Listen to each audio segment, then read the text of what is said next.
है सोनिया सैनी। मोनिका 21 साल की नवयुवती थी। कैंपस प्लेसमेंट में उसे एक अच्छी आईटी कंपनी में जॉब मिल गई थी। उसकी शिफ्ट रात के तकरीबन 12 बजे खत्म होती थी। उस रोज भी अपना काम खत्म करने के बाद वो ऑफिस से निकली और अपनी साइकिल की मदद से रेलवे स्टेशन पहुंच गई। साइकिल को पार्क करने के बाद मोनिका प्लेटफॉर्म पर खड़े होकर अपनी ट्रेन का इंतजार करने लगी। अचानक ही उसकी नजर रेलवे स्टेशन पर लगे एलईडी बोर्ड पर गई। रोज की तरह उसमें आने वाली ट्रेन का नाम और शेड्यूल आज दिखाई नहीं दे रहा था। डिस्प्ले बोर्ड की एलईडी बाहर बाहर जल बुझ रही थी। अचानक ही प्लेटफॉर्म की पावर सप्लाई कट गई और हर तरफ अंधेरा हो गया।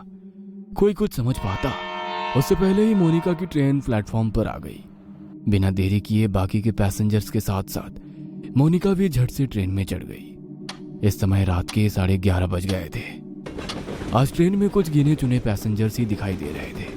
मोनिका ने अपने हेडफोन में लाउड म्यूजिक लगाया और आंखें बंद कर अपना सर सीट के बैक सपोर्ट में टिका दिया। कुछ ही देर में लाउड म्यूजिक होने पर भी दिन भर की थकान के कारण उसकी आंख लग गई थी। थोड़ी देर बाद उसका मोबाइल रिंग करने लगा।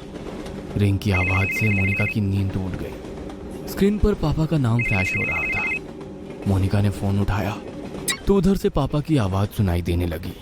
मोनिका बेटा, ट्रेन मिल गई थी ना? हाँ पापा, मैं ट्रेन में ही हूँ, आप चिंता मत करो।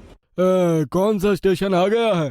पापा की बात सुनकर मोनिका अचानक से आंख खोलकर अपने कोच में चारों ओर नजर दौड़ाती है।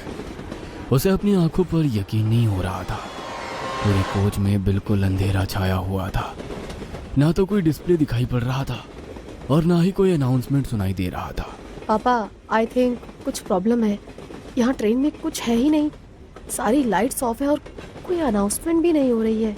बेटा, आसपास किसी पैसेंजर से पूछना क्या बात है। पापा, पूरा कोच खाली पड़ा हुआ है, मैं अकेली हूँ यहाँ। ये क्या बोल रही है बेटा? मुझे डर लग रहा है। देख, ट्रेन जैसे ही अगले स्टेशन पर रुकेगी तू वहाँ पर उतर जाना, मैं तुम्हें लेने आ जाऊंगा। ठीक है पापा। मोनिका अब ट्रेन के अगले स्टेशन पर रुकने का इंतजार कर रही थी। आमतौर पर यह ट्रेन हर 10 या 12 मिनट में अगले स्टेशन के लिए रुकती थी, लेकिन आज पूरे 20 मिनट हो चुके थे, लेकिन ट्रेन रुकने का नाम ही नहीं ले रही थी। मोनिका को घबराहट हो रही थी। उसे कोई आइडिया नहीं था वह अभी कहाँ पर है। ड्राइवर की कैबिन में जाकर उससे कांटेक्ट करती हूँ, शायद कुछ हेल्प कर सके। ऐसा सोचकर मोनिका अपनी मोबाइल की टॉर्च ऑन करके इंजन रूम तक पहुंच जाती है। वहां जाकर वो ड्राइवर के केबिन को लगातार खटखटाती रहती